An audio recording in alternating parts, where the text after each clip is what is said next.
who's John Dillinger. They say you can see his ghost like running by the Biograph Theater. That doesn't mean it's his soul and he's conscious, and that it's like when there's these moments of high intensity that it kind of leaves an imprint. Right. It doesn't mean that person is still consciously there haunting. It's like an imprint of energy that replays. Yeah. Now, something like The Crow is obviously not like that. This is an intelligent being. This ventures into something more, call it what you will, demonic but it obviously would be more of an intelligent haunting. Obviously, he's coming back. This is the other thing. He's coming back in his own form. Yeah, he's coming back in his own form, and he pops out of the grave, so all of his wounds have healed, and I suppose the blood is back in his body. Like, he's coming back in a full human form, so whatever happened post-death in terms of, probably not an autopsy, but, like, what do they, when they drain everything? Embalming.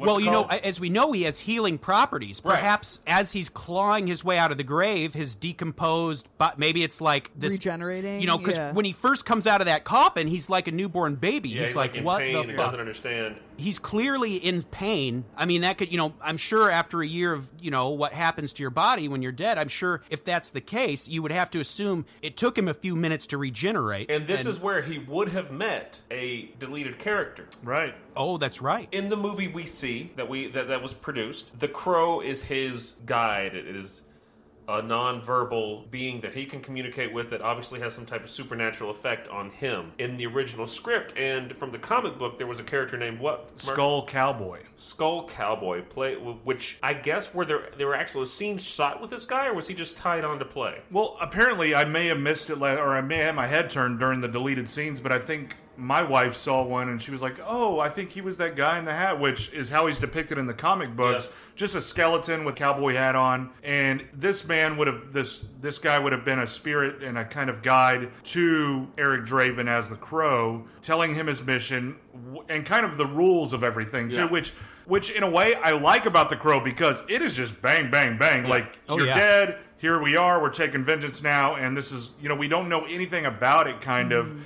But in this form, in this movie, with this character, we would have been explained kind of the rules to where he can't deviate from his vengeance Go kill mission. these people, and this is all you do. Don't do anything else. And once you kill everybody who had anything to do with the death of Shelley, then you will live peaceful or die peacefully and be together with her again, and so on. But they deleted that character. Yeah, they did. And they deleted other scenes that sort of, it was a more cookie crumb thing than what the final print is, where Eric Draven sort of realizes what he has to do. Like the original arcade scene, if you guys remember from last night, where there was the victim of another assault by the gang that he has to kill, and he, through some type of empathic touch, is able to jog that memory of like, oh, it's these guys. Right.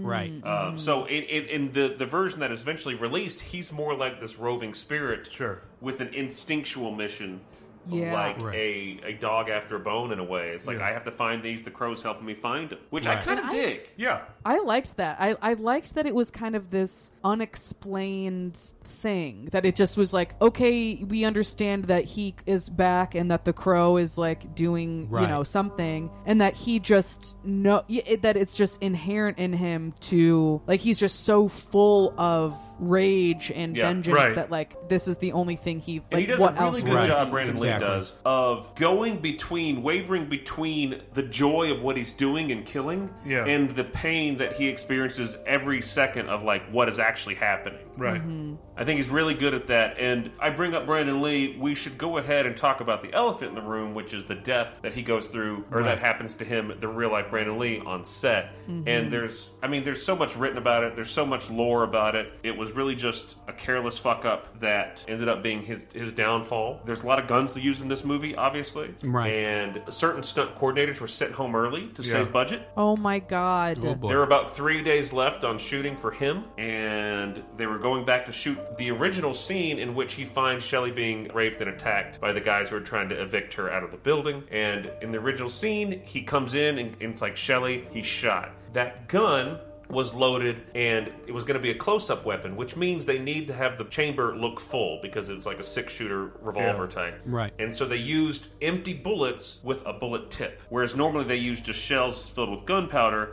They're like, let's show it, and I don't even know why it would ever be shot, but they didn't take out the firing mechanic of the bullet. So it wasn't a full shot because there was no gunpowder, but what it did do was spark enough to get what's called a squib load, where the bullet tip, the actual bullet itself, was lodged in the barrel. Oh, God. Right. What ends up happening later is that gun is like, okay, cut. The gun is put down. There are safety checks that each weapon should go through on set. Yeah. This weapon just slipped through that check. Wow. They always check the barrel, and what they ended up doing was loading flash rounds, just gunpowder, basically, into empty shells. And what that did was, the first time it was shot, is it became just a working gun at that point. Yeah, just the projectile, just that little projectile that's in there, the tip of that bullet, then just It's pierces backed with gunpowder. Yeah, and Wow. the spark is enough, and the gunpowder, and releasing it from the chamber is enough to shoot that projectile, and just like a bullet coming at you. It shot Brandon Lee in the stomach, and they operated on him for about 6 hours. And very sadly and tragically, he died at 28 years old. Wow. Oh, of a that- misloaded safety fuck up on set. I just got to think, if you're an actor too, I don't know how it is done now, especially in action movies, but you see so much action, and just like I think of Army of the Dead that I just watched, and how so many automatic weapons are being used and stuff like that at one time. And if you are an actor who's this has happened before, I know you have confidence in the union guys, like you mentioned before. Right. Now, because of course you're gonna have union on set, and this is their job. They're gonna go to jail if something happens because it's their job if they didn't do it. But Right. also, if I am in a movie, I would want to be checking that stuff too. If this is going to be the gun that's going to be pointed at me, I want to check something. I want to Yeah, check it as and- well. right. And to be clear, once again, I've worked on a lot of non-union sets. Yeah. I don't think they're necessarily unprofessional. However, the movie studio could not have sent a stunt coordinator or a safety anybody home. Like, Yeah. there has to be on the set. Right. Yeah. You don't. Absolutely. Right. You just can't produce without that.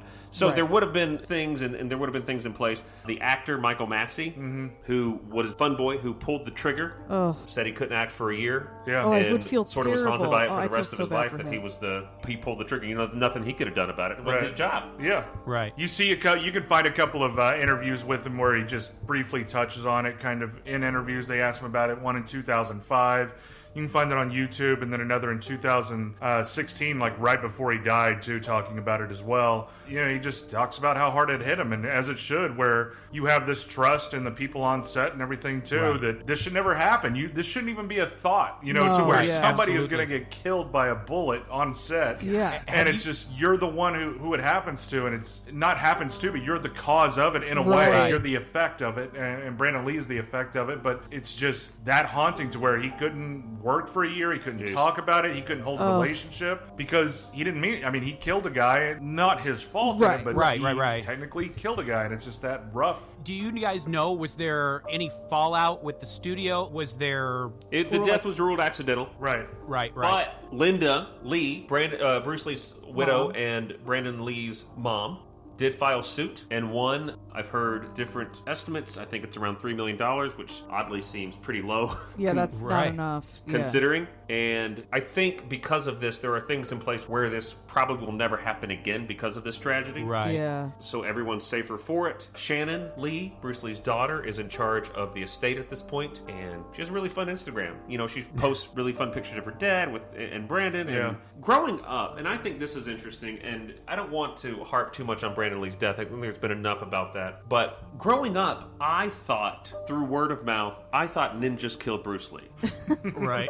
Through word of mouth. Was that like a rumor you had heard? Yep. Just I thought Bruce Lee's death was mysterious, and then when Brandon Lee's death happened, I thought Bruce Lee's death happened in the same way. sure. Because on Game of Death, the unfinished Bruce Lee movie that the Hong Kong studios crudely put together and finished anyway, that happens. Yeah. Right? People are trying to kill him. Yeah. And so they do that through a movie scene. That does happen to Brandon Lee. But Yeah. I thought, oh my gosh, I can't believe this happened twice to a family. Yeah. right. So there are a lot of, the idea that the Lee family's cursed, the idea that, once something like this happens, everyone's like, oh man, Brandon Lee was really obsessed with death. He listened to the Doors a lot and would drive a hearse around. Right. And, it just fits the narrative you want to hear. Totally. I mean, and honestly, think about how many things we say that if you were to play back, if we were to, you would think, oh my God, it's like he knew. Yeah. For sure. There's so many offhand. I mean, because it is in the commentary, in the interview we watched last night with him, he said that thing about, we know we're going to die, but we still think of life as a endless well of, every time you see a full moon, you don't think that that might be my last full moon, or how many full moons do I have left? Because we all have a certain amount of full moons left. Right. But we don't think about it like that. Right. Yeah. And again, I don't want to harp on it too much, but it makes me even more angry when people talk like either about Heath Ledger or Brandon Lee or anyone in that sense who's died. People don't just get into their craft that much. I mean, who knows? Maybe it has happened, and I'm sure it has. I don't want to just dismiss that. But when you're not respecting the life that these two people, especially Brandon Lee and Bruce Lee, lived, and they provided so much, to a lot of people, and it's just it's not these conspiracy theories of just people on set trying to rig props and stuff like that to knock them off and everything, and it just leaves a bad taste in my mouth. It's a little gross. And to be Bruce Lee did not die of a ninja assassination. By all accounts, it was a Viking attack. No, he went to what some it's not confirmed, but he went to what some call his mistress's house or his friend's house, depending on who you talk to.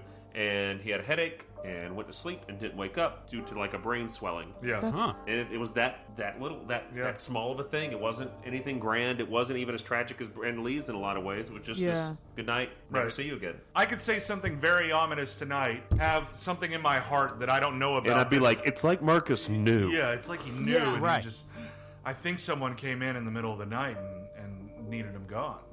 Right. So let's go ahead, man. Let's jump into this wonderful film. Any scenes you guys want to talk about up top, Creepstreet? There was one. I remember when I first saw it, the one that kind of stuck with me. One, because it's so chilling, but two, it's a great performance by both men. Oh, what's his name? The guy, the one he duct tapes into the car. That's T-Bird. T-Bird. I think there's something so good about that scene when Eric is killing Tintin. Because when Eric is killing T-Bird, the guy in the car. I just think that scene is so well acted because there's something about this guy. I think he knows. I mean, just because of the line of work he's in, he's gonna die someday and probably young. Right. And there's this moment where he's being taped into the car, and he has this moment of he's realizing there's something after this, and it's probably not going to be good for me. Right. And because he's not even that worried about dying, suddenly his world is rocked. Everything he thought he knew. You see this man having this huge revelation right before his death, to the point where it's almost like he's not even as concerned with dying. It's just a wonderful performance in like a span of 10 seconds. Dylan, there's a moment in that scene that I think it's the same moment you're referencing. And it's where he realizes that the guy who's doing this to him is not what he understands, right? It's not, I fucked with this guy back in the day and now he's coming at me. He's like, no, I killed you. And it's such a great line. I don't know if it was written like this or he was just improvising when he's getting taped in. He's like, there's no coming back. Yeah. This is the really real world. Right. Yeah. And it's like such this childish way of looking at it. Like he reverts back to this sheer state of panic. Right. I agree. That's a really well acted scene and scary because Brandon Lee doesn't talk. Yeah. And that's why it's like when he's saying that, he's saying it to himself. Because he's coming to that realization. Yeah, he's like realizing this, He knows that whatever's waiting for him is not going to be pretty. Right. Like I said, it's not so much dying he's scared of in that moment. He's scared realizing, right before I die, I realize all of this shit. Right. That life is not, that the world is not as I thought. And he knows what he's done, too. Exactly. And he knows what, It's a incredibly, very well acted scene. Yeah. And Maureen, do you want to talk about swallowing bullets?